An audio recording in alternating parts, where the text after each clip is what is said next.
Hello everyone and welcome to the November Alliance of Independent Authors Self-Publishing Salon, Advanced Salon with me, Joanna Penn from thecreativepenn.com and Orna Ross. Hi Orna. Hey, hello everybody. Here we are again. It's Here we are. November. Here we are. It's November. It's kind of cold. I'm on a Swiss ball, just so you know. That's why I'm bouncing this evening, as ever. I'm standing to attention. Well done. I was standing, but now I'm tired. It's the evening. But we are, even though it's dark and cold in England, we're ready and excited about what is going on in the indie world. So why don't you start by giving us a bit of an update about what you've been doing with your writing and anything happening with the Alliance? Yeah, the Alliance is getting ready for 2018, which I can't believe, actually. We've just... Don't say that! I really can't.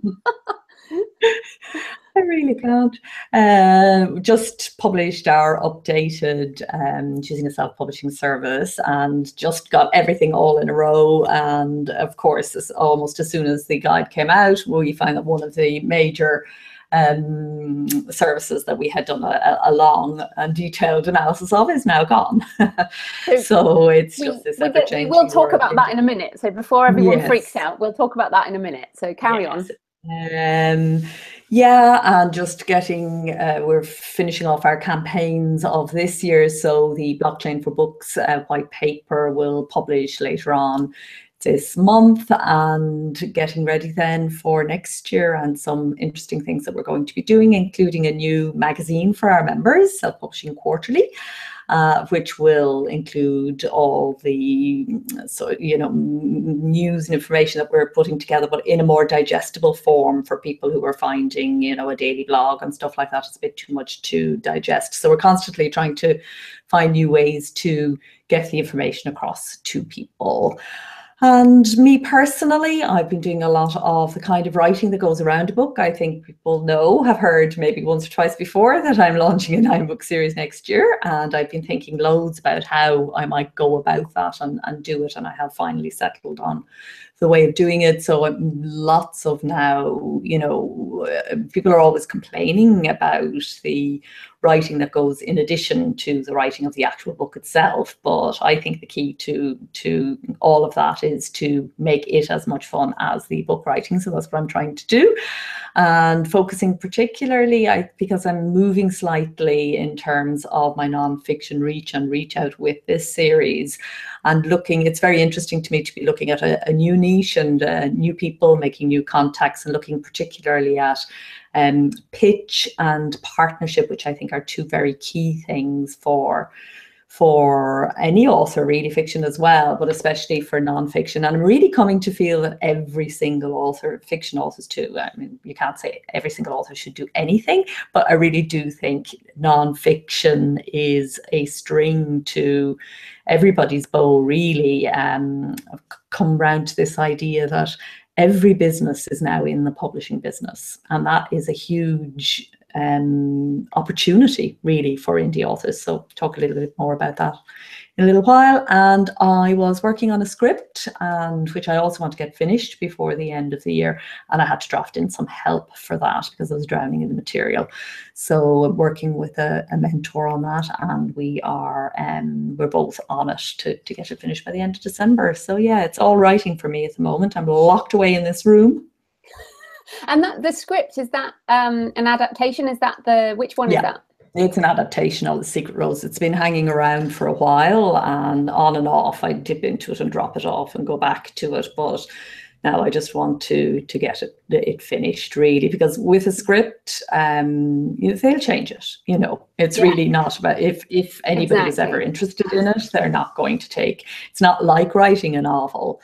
It's very much just about, is there an interest in this kind of movie, and can we find a little home for it? So it's been brilliant fun, and it's been fantastic for me. One of the reasons I wanted to do it was to structure book 2 and book 3, because this project, there's just so much research material, and I'm so in awe of all the people and so in love with them all. I really needed to kind of hone it in, and that was an ideal way to do it. So I did get that from it too. So yeah, that's me. What about you? You've been away. But before I talk, you know, I think it's important. One, we always say this, but we are authors first, and you know, I still think we are authors first. Everyone thinks we do other things. Like I was at this conference, and people were like, you know, how much actual writing do you get done? And I'm like, I'm doing 8 books this year. By Christmas, I'll have 8 new books out this year, and they're all books, like full-length books. So you know, we both do a lot of writing as well as all the other stuff, but you're also juggling there, so the non-fiction work, which is that finishing energy, because you know, and a lot of people struggle with finishing energy. You know, I get a lot of emails from people saying, oh, you know, I've got like 6 books that I've got in drafts or in my drawer, and I'm like, yeah, you need to stop writing more material, and you actually need to finish it. And it's interesting, that script, you and I went on a course couple of years ago now, and that script, we talked about that script, and I've started a couple of scripts and left them behind, and it sounds like you're full of finishing energy. I really am, and I know exactly. Yeah, I know exactly what you mean about the struggle, because I am like that. Ooh, shiny new idea! Let's go over here. And I definitely opened up too many projects at once, and I definitely suffered for that. And I hope never to do it again. But you know, it actually is a resolution of mine now to try. And I've never done it actually. I've always had a few projects on the go at the same time. But in the interest of doing something different and challenging myself to try to do something different, which I think is important as creatives as well, to, you know, constantly be trying to improve not just the content, but also the process itself. In the interest of doing something different, when all of these projects are shut down, first of all, I'm not doing anything else until everything is 100% finished and gone. And then I hope to start a project, work on it, finish it, and not start the next one until that one is done. And that will be a completely new experience for me. So yeah, I'll believe it when I see it. I know, yeah. Well, I'm going to try.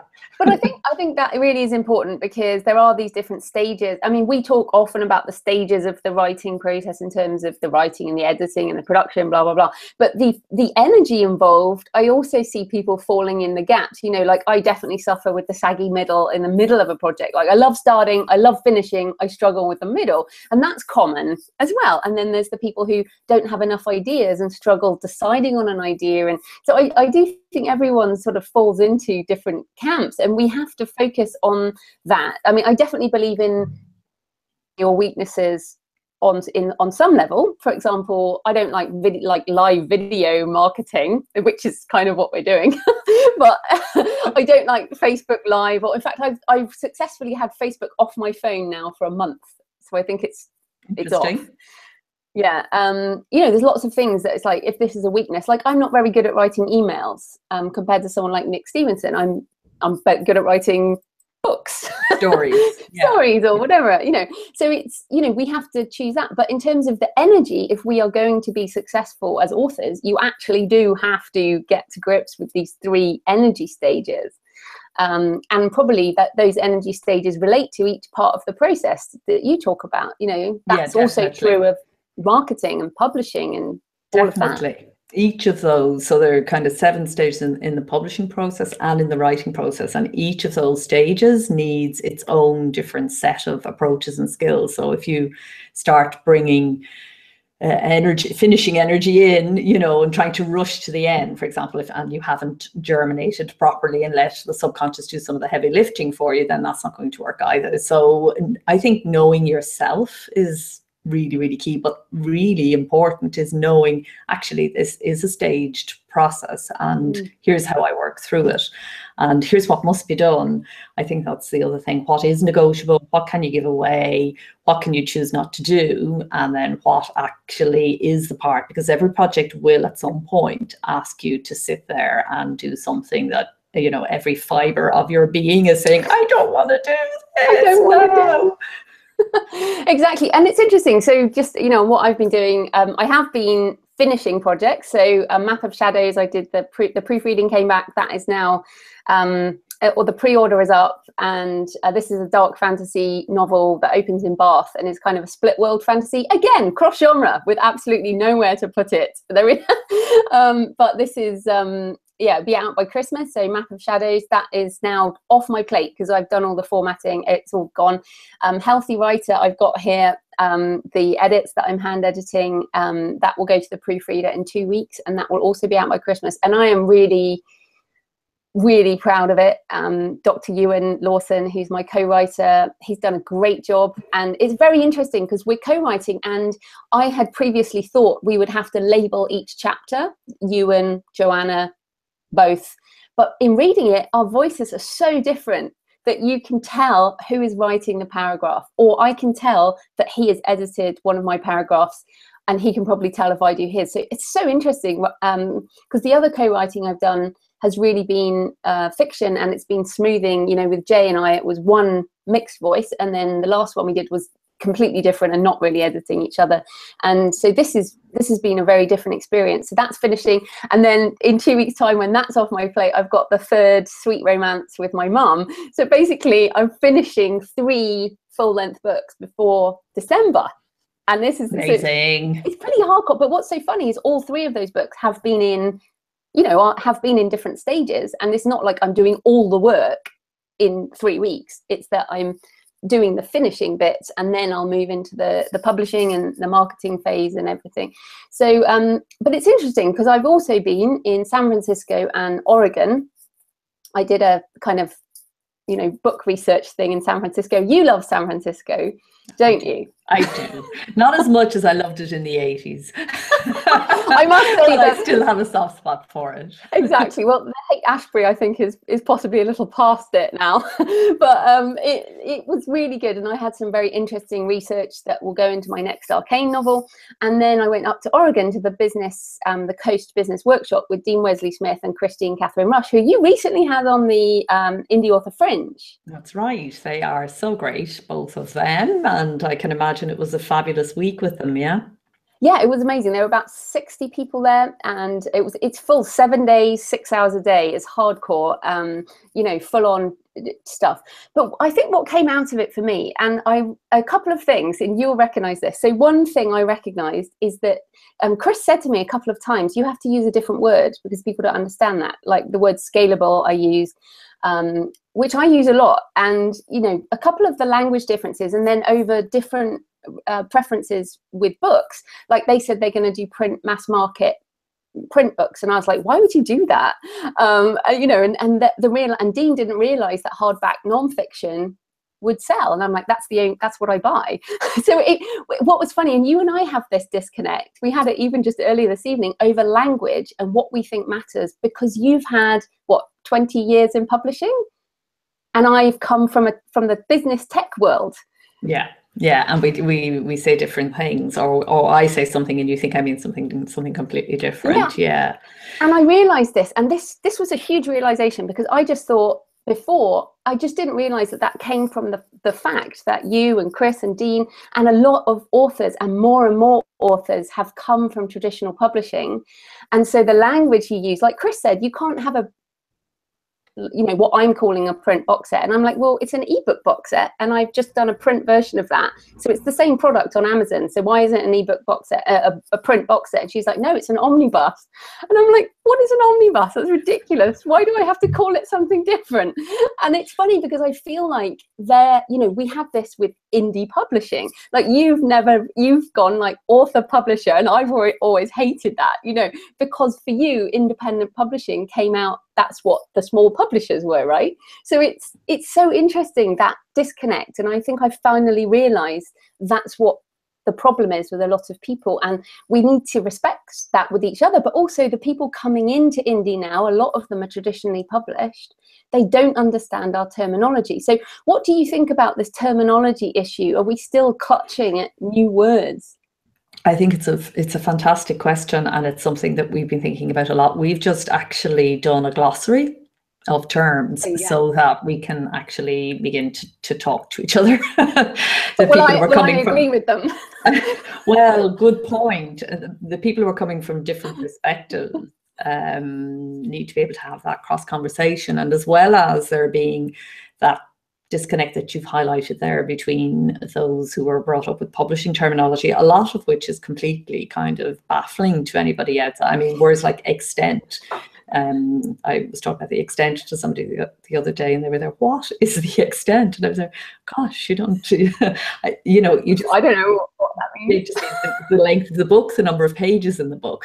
So yeah, you take these things for granted. The other thing that's happening is the more business-minded indies are using terms that authors, you know, who think of themselves primarily as creatives who are now publishing their work rather than business people, and may even be very put off by certain business terms that they feel are too commercially minded, you know, that don't sit well with them. They feel maybe they're crass even, or, you know, they have resistance to it. If you're not if you're aiming to make money from your writing and you want to make a living as a writer, you're going to have to make some sort of compromises around that sort of language as well, at least to the level of understanding what people are talking about.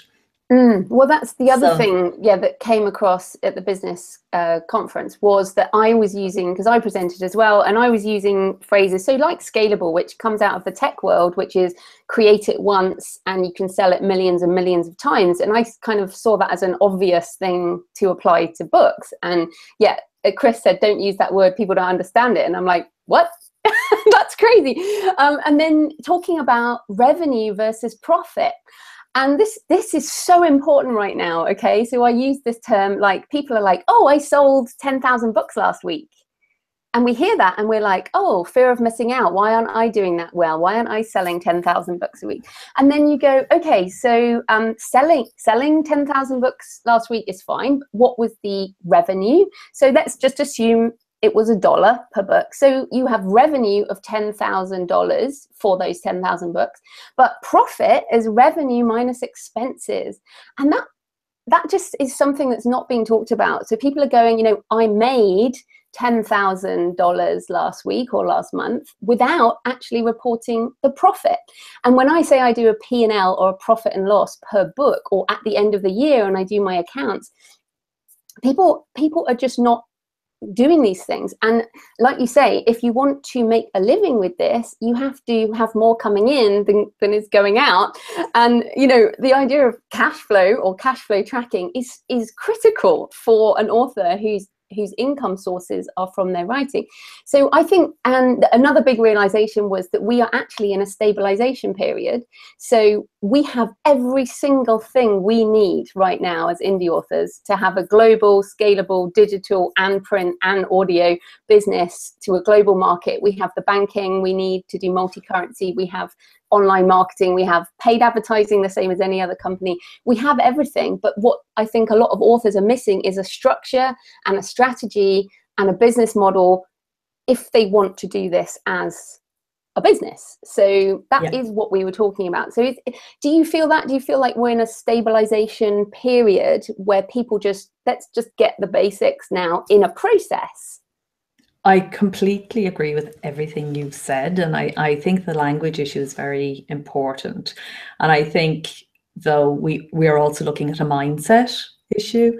And, you know, we do the 3 Indie Author Fringes in the year. And the final one, in fact, we're not going to do it that way next year. We're going to blend it up. But I think that's a better idea. Yeah, because what's happened is, you know, I assumed in my innocence and in my optimism that authors were going to be really interested in how you build and grow your indie author business, but they're not. Really, it seems. I mean, some people are very much so, and really getting on it and really beginning to understand, you know, the penny is dropping. And it begins with actually the realization that we're in the intellectual property business and what that actually means and where that rests. And also understanding that intellectual property is at the moment possibly devaluing due to digital.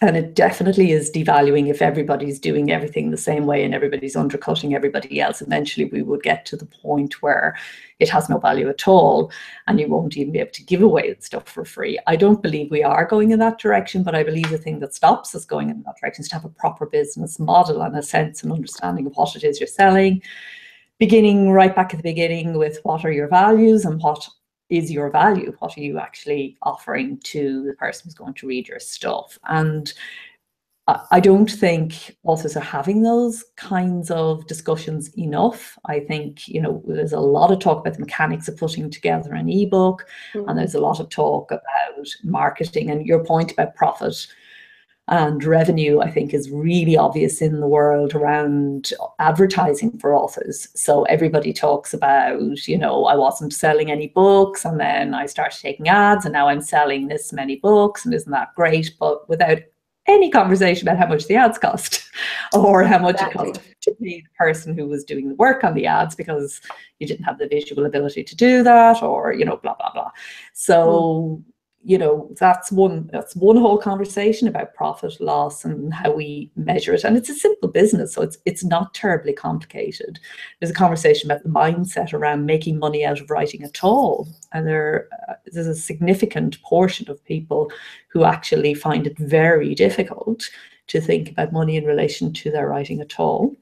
It's funny. I could have told you that about the Fringe. My book, Business for Authors, which is a really good book. It is. And we talked, you know, if I do say so myself, but Suki and I did that thing for the Fringe, and, you know, but it sells so few. It sells about 2 copies a month, and it is pretty much the only book on business for authors, which is probably why it doesn't sell much, because you can see that when you start to get into a new subgenre of books, if there aren't any others on that topic, like blockchain, there are now tons of books springing up on blockchain and AI and all this different stuff. But, you know, last year, blockchain, there wouldn't have been potentially only really techie books. So it's interesting how that's happened. Now, Jane Friedman is bringing out a book on business for authors that she's doing with Writer's Digest next year. So I'm hoping, and then, you know, there's a lot on making a living. So obviously I've got one on that, which is the light version. But, you know, there's a lot of difference there. So it will be interesting to see. You know, I was also thinking the other day, you know, with the podcast, my podcast, which I started in 2009, and then I almost gave it up 2 years ago in like 2015, because I was like, oh, I think, you know, maybe things are moving on. And this is so what I do every time. I like translation. I got into translation too early, spent money, and now it seems like maybe now, as you know, things are coming back with translation. I got into audio too early, and then and then ACX launched, and maybe just waiting a bit. So maybe we are seeing the beginnings of interest in business. It's just that you and I are too impatient. Well, yeah, you particularly are an early adopter, but I think there's a bigger thing at play here, and this is where my interest is at the moment in the nonfiction and the whole, well, my own personal definition of what a creative entrepreneur is, and how, as creatives, we actually do think a bit differently than conventional business ways. They don't necessarily, I mean, I'm generalizing wildly, this is not true of every author by any means, and a number of authors come from a business background and don't have this issue, but nonetheless, it is very prevalent in our community that actually somebody, you know, brings up anything to do with a number and people shriek and run for the door, you know. So they actually define, by being a words person, a person who is literary by nature, it's almost like, well, I never did maths and I was no good at that, and if anybody says anything about business, I'm gone. And yet at the same time, these people are saying, I want to make it, and they want that more than anything. Exactly. So there's a learning curve and there's a language bar, I think. I think the language of economics as it is laid out is actually kind of unfriendly for people of a creative disposition. I think creatives also can do it differently. You know, it is possible. I consider myself living proof of that. I am not business minded at all in a conventional way, but I do manage to make a living doing what I love, and while also, you know, furthering what I think are important things in the world. And that's kind of my definition of creative entrepreneur, that you're creating value at the level that you actually think it's important, and you're engaging with passion, you know, the things that you're passionate about and the things that you love to do. So we will be talking more on this, but you have a full day workshop this month, don't you, on how to create anything, which presumably will include this. Just tell people about that. Yeah, it's all about this. It's all about the creative way and how it is different and very doable, but how we need to kind of go back to first principles and understand what it is that we need to do and how we want to do it ourselves. It begins with that whole thing of defining what success is for us. Creative success is usually, while we can define it in commercial terms, of course, it's usually got something more than that going on as well. And, you know, too often I think what's happening with people is, oh, I'll try self-publishing then. Everybody says you make more money self-publishing than trade publishing. So I'm going over here now to do this. And then you get so caught up, completely understandably, so caught up with the challenges of learning the technicalities of making and distributing a book, which takes a while, you know, that is a learning curve, that you forget who you are, what, you know, what you find it very difficult to marry those two things. So you'll hear so many authors saying, I love writing, but I hate marketing. And that just doesn't make sense. That actually doesn't add up, because marketing for a writer is actually some form of writing. And because, you know, if you love your writing, you surely also love your reader, and you want to connect those two things together. The thing is that what you don't love is sleazy marketing or traditional marketing or conventional ways of marketing. You've got to find your own way. And I think you're absolutely right. We're in a time phase here where people, more and more and more authors are going to come around, and not just authors, also artists and therapists and healers and, you know, movers and shakers and activists are going to come around to understanding the power of the tools that we've been given, and that there are, you know, they can find their own way to do things, but they need some guidance, I think, to be able to do that. And a lot of people don't understand the creative process well at all.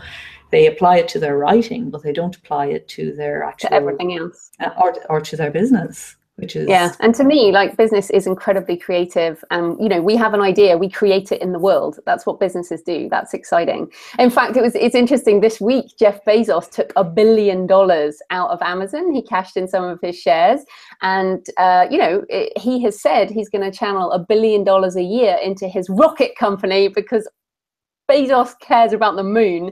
And I love this because, you know, I have a business that funds my life, and I can see that he actually created Amazon in order to fund his rockets to the moon, which is quite cool, right?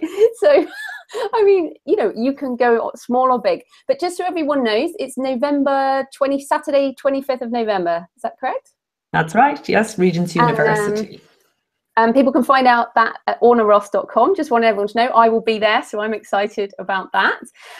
So also just on the, I mean, we're talking about a lot here, but the big, I felt the stabilization for certainly talking with Dean and Chris and me and a couple of the more mature in a business sense indies. We were like, we actually have everything. Everything that's coming now is making things better. So, for example, BookFunnel announced direct sales integration with Sells, PayPal, and WooCommerce, which is great. So I'm getting that all moved over, which means the sideload, you can sell direct from your website, and now it gets sideloaded, which is fantastic. So I think explain sideloaded.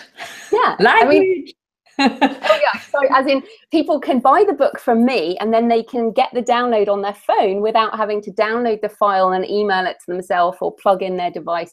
And that solves a huge delivery problem we've been having. And I said this to Damon 2 years ago, and I'm so pleased they've done it. Things like, you know, just the stuff that is happening right now is making it easier, but we've actually got everything. So it feels like, and then the next big shifts are going to be, the blockchain will be like PayPal. It will completely revolutionize payments. It will do other things, but that is a big thing people can visualize. How did we do multi-currency payments before PayPal? We had to have a bank account with stupid, you know, paper machines, and it was really expensive. And so there's an hour. Yeah, you know, there are cultural changes coming. So potentially the end of jobs with AI and robots and self-driving cars and aging boomers and you know, global expansion, rising middle class, internet, 4G internet to the world by 2025. What I think, I mean, again, I'm always early, yes,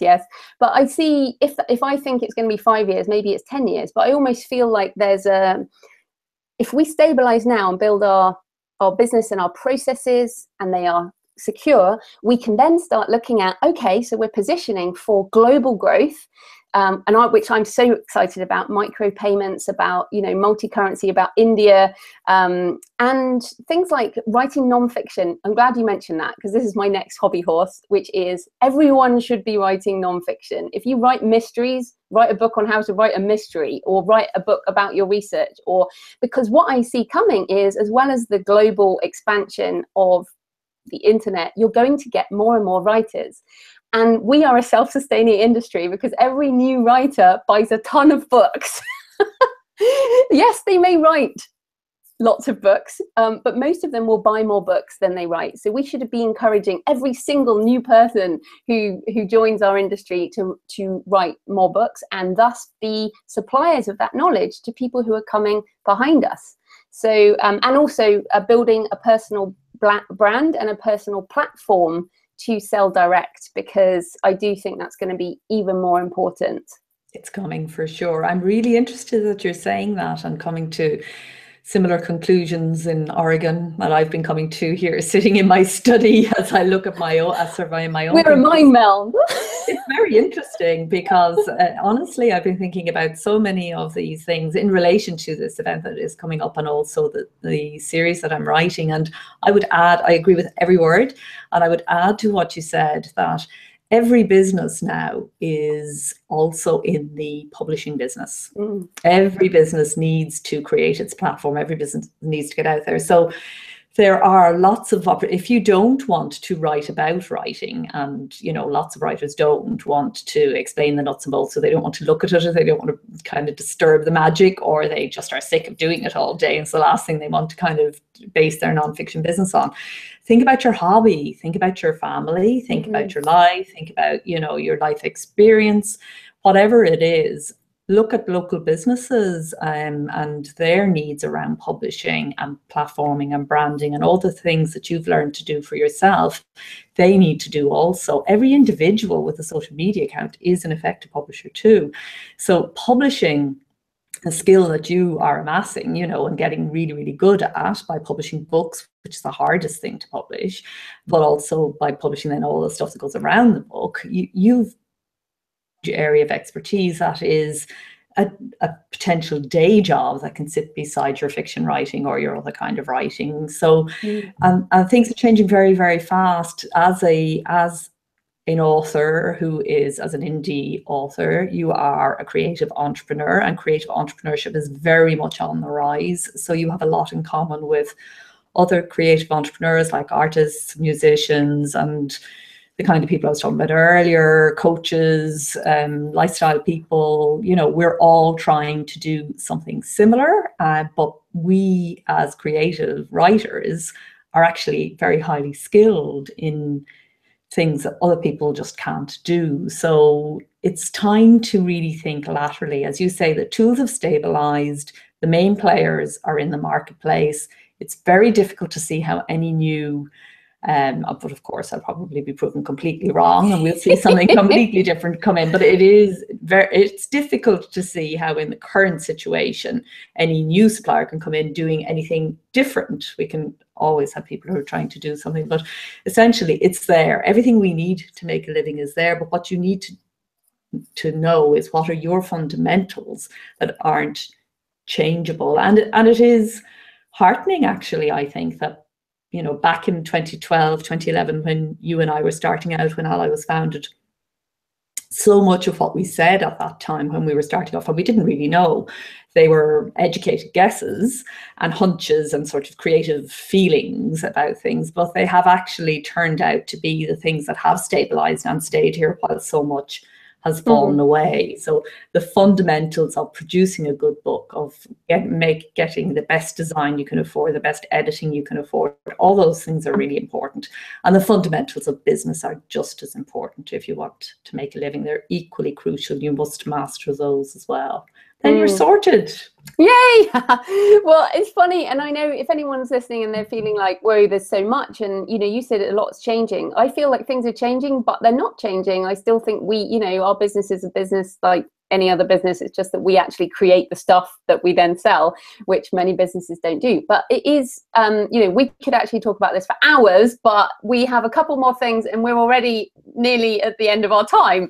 So we have to circle back to your sort of headline comment, which is one of the players has disappeared, which I think I actually picked on this show a couple of years ago, that it would never last. So why don't you tell people about that?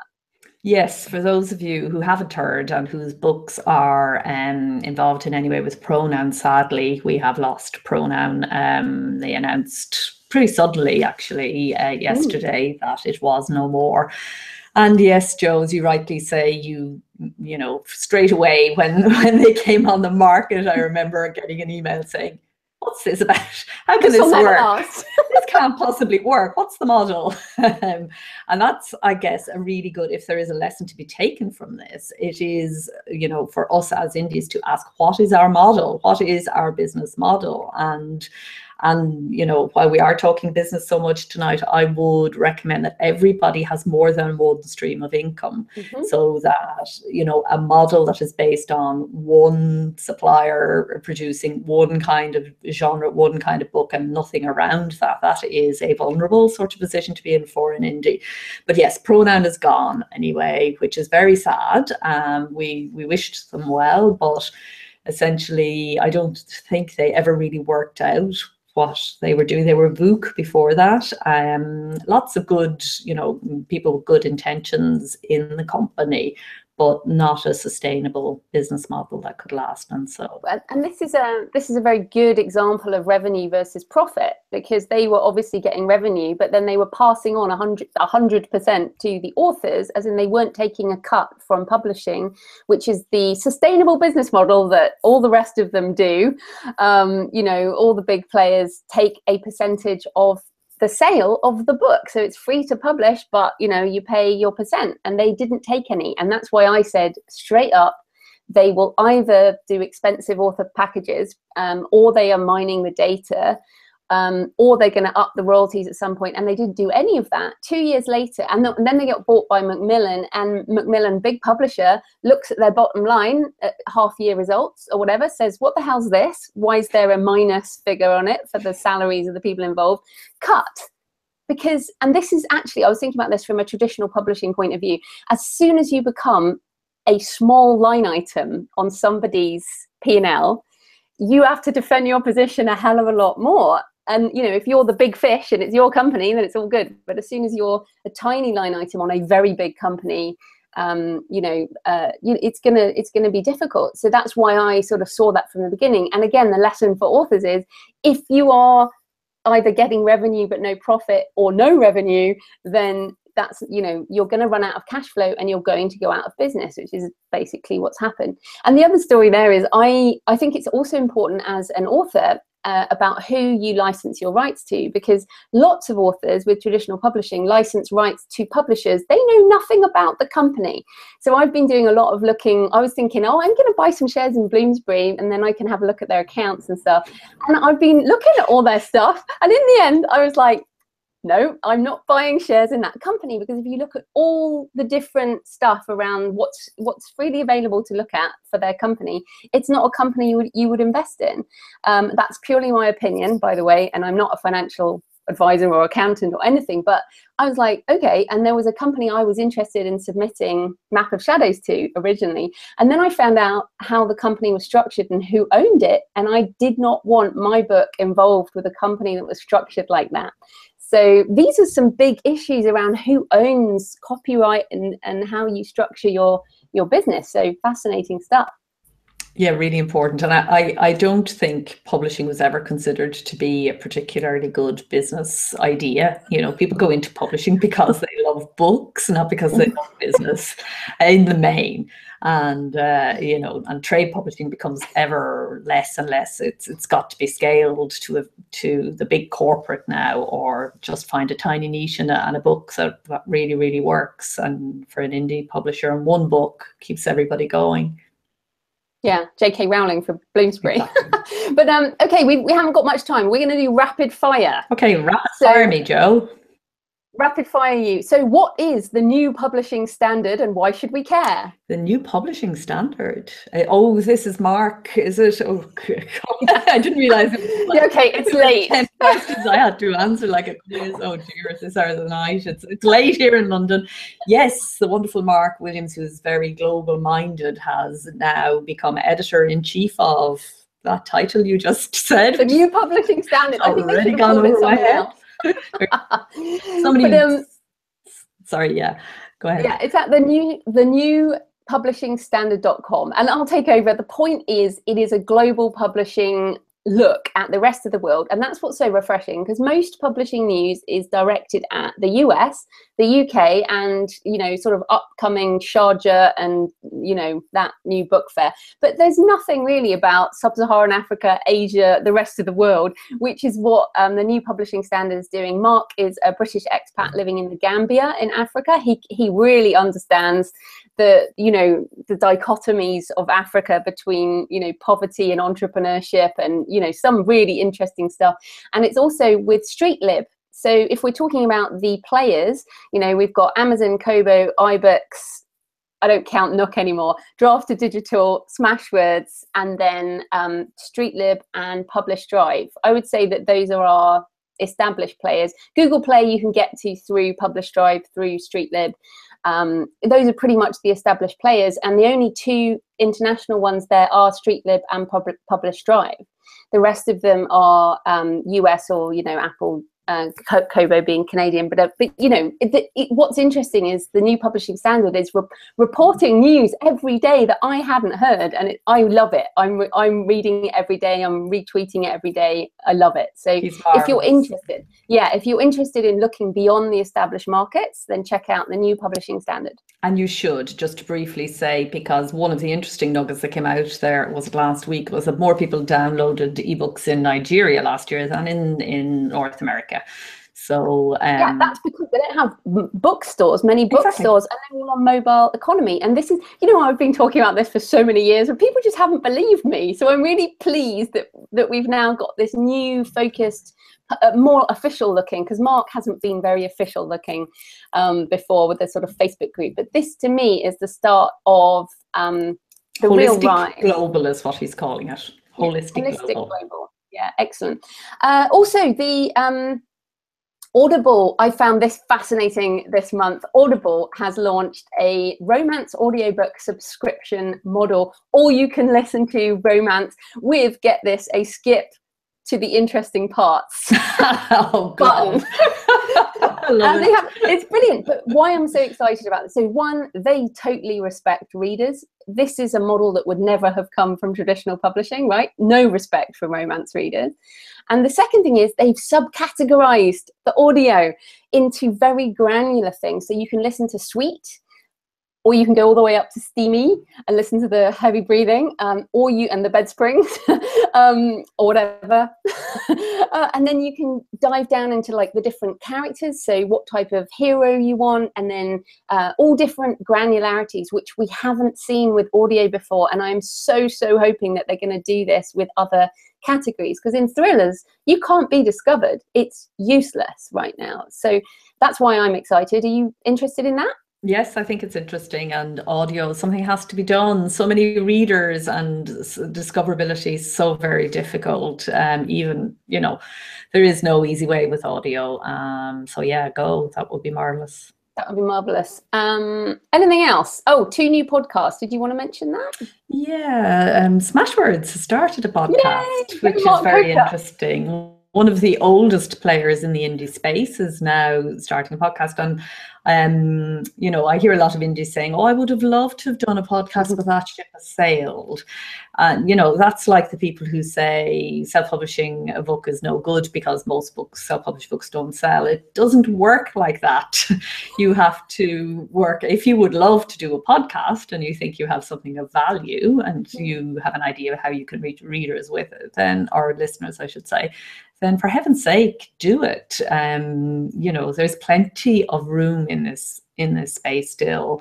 We are all very ahead of the game, actually, and there are lots and lots of readers and listeners who are just coming online, people who weren't online before and who weren't online as readers, you know. So yeah, don't be held back by the, oh, it's too late, or everybody else is doing it, or whatever. It doesn't work like that. I forget who the second person is.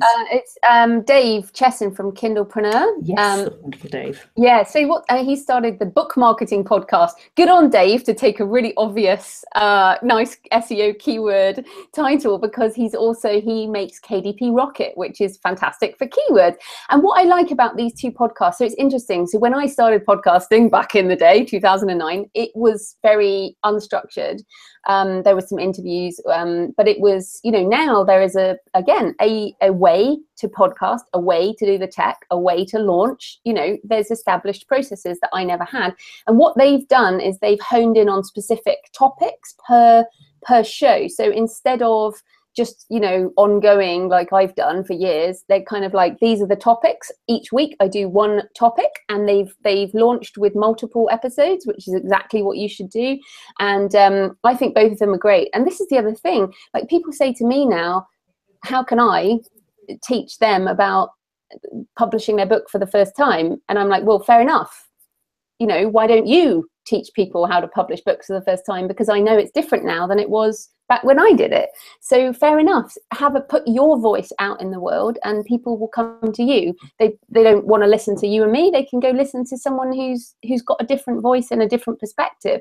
And that's where we are. So it's definitely not too late. And like, I want everyone to write more books. I want everyone to have podcasts and let's hear your voices.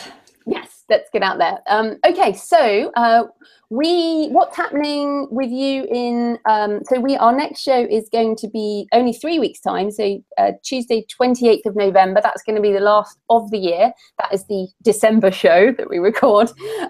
So what are you doing in the next couple of weeks apart from the live event? Anything else you want to tell people? Not really. Finishing off the series, getting ready for the busiest time of the year in publishing and book selling, I should say. When we make loads of money. Yes. So, yeah, I think it's important at this time of year for people to think, just like everybody should, you know, we're full of the shoulds tonight, aren't we? Another thing, every indie should have a Christmas book. I don't have one. I'll tell you what I have done based on your feedback partly over the years. Every December I say to you, oh, I'm so over everything, I just hate everything. And you're like, yeah, you're not good in December. And this year I actually have blocked out December and have done that with a recurring calendar event until the end of time, where I basically have December without doing loads of other stuff. So basically December I'm going to just try and I want to get into my shadow book, lots of things I want to be doing creatively but not be out there, and that should hopefully help that. So that's a learning after many years, you know. That's great. It's a big deal. And creative rest. Yeah, creative rest. And we should also say, if we have piqued anyone's interest around business, the Indie Author Fringe recordings are all available, aren't they? Covering still loads widely available. Yes. Yeah. Do have a listen to Joanna's session about how to be an entrepreneur, because it does lay the basics. And, you know, I thought Suki draws you out really well, and she gets it too, because she's just written a book about authorpreneurship also. So it's a good place to start. Yeah.